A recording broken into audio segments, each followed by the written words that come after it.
So it's fall, and who doesn't love a pumpkin? So I'm here today to show you how to do a pumpkin. And I started here making some imaginary pumpkins, and first I did one in the grays just to show you the value studies.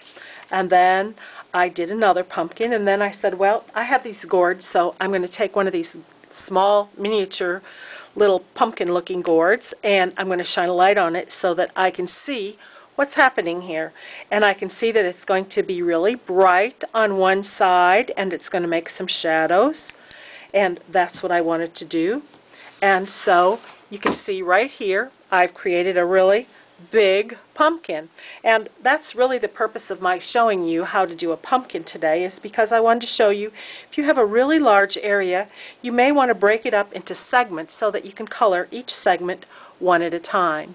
Now for this particular one I used PM 123, PM 15, Prismacolor marker 16, 14, and then for the shading areas and the stem I used 69, 93, 65, and then I also used the Prismacolor illustration marker in a brush just to add some extra things. And of course I would put a shadow and some things under it, but there's really not enough time in a short video just to show you how to do it. So I'd like to proceed here and show you this is what we're going to do, and we're going to use Spanish orange Prismacolor marker number 123, yellow orange Prismacolor marker 15, and orange Prismacolor marker 16. And first I did a value study, and if you have your grays, your French gray, your 10%, 30%, and 50% gray, of course you can try that with those. But otherwise I'm going to start here and just show you how I can easily do this pumpkin. And I'm going to start right down here, and I'm going to do this section first, and I'm going to press hard and let up on my stroke so that I'm making it a little bit darker down here on the underside, but at the same time I am creating this nice very highlighted area right here. And I'm going to go on, it makes a little shadow right here, so I have some orange right here, and I'm going to do that, and I've kind of filled in that part pretty good. Now I'm going to go on to this shape, and this shape is going to come up like this, and again I'm going to put in my lightest shade, and that's my Spanish orange color here, and I want it to appear like a highlight, like when you saw I had the flashlight, making it really light there. So now I'm going to take this shape and I'm going to add a little bit of yellow orange to it, and again I'm pressing hardest and putting the majority of my color down here at the bottom. If I didn't want it to be that way, I could simply take a little piece of paper like my pumpkin here, and I could start and work off of this, and then it wouldn't make that dark area there. But on my pumpkin I like it to have that dark because that's sort of the underside of the pumpkin. And I'm adding quite a bit of marker so that my color blends.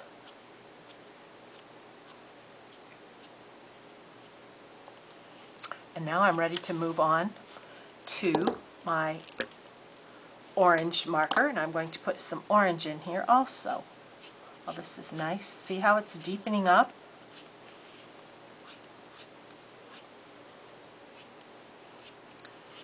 And I'm going to try and hurry around here. I need to go back to my yellow. And the shape for the yellow here, there's kind of like a teardrop shape up here.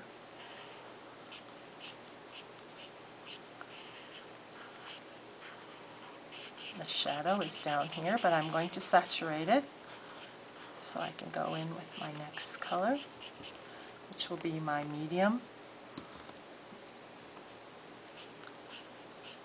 You know, anytime you can find three shades that work really nicely together, you want to make a note of that, because those are like your secret weapon when working with markers. You want to have a light, medium, and dark that all blend together and make a really nice value scale from light to dark. So here I'm going to add some orange in here.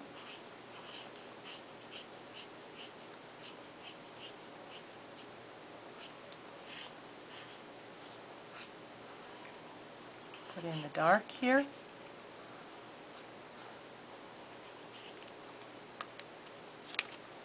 Come in with my lighter yellow.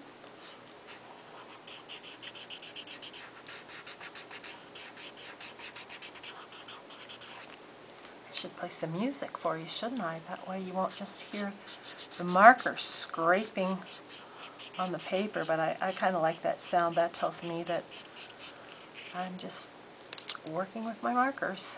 So I have just a couple more segments to go here, and the stem is making a shadow here, but then the sunlight is back on the side over here. So I just want to have those shining in the light a little bit over here.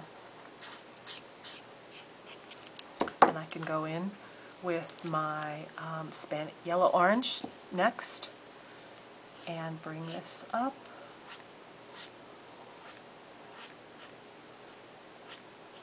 And basically, I think that looks pretty good. I could add some color here. If I just want to use these colors and I don't have any other colors, then I would just put a little of this into the stem here and make the stem that color. If I happen to have my brush markers, my illustration brush markers in orange, sepia, and sienna, I could add a lot more detail with these. And you can see here how I could go in and detail out the stem. The stem has a dark area right here. It's dark in here.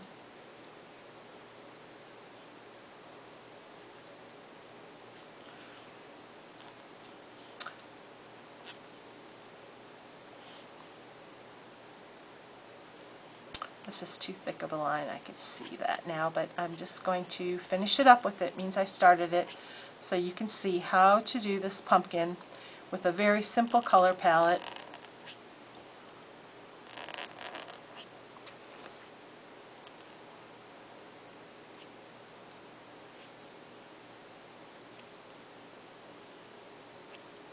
And there we go.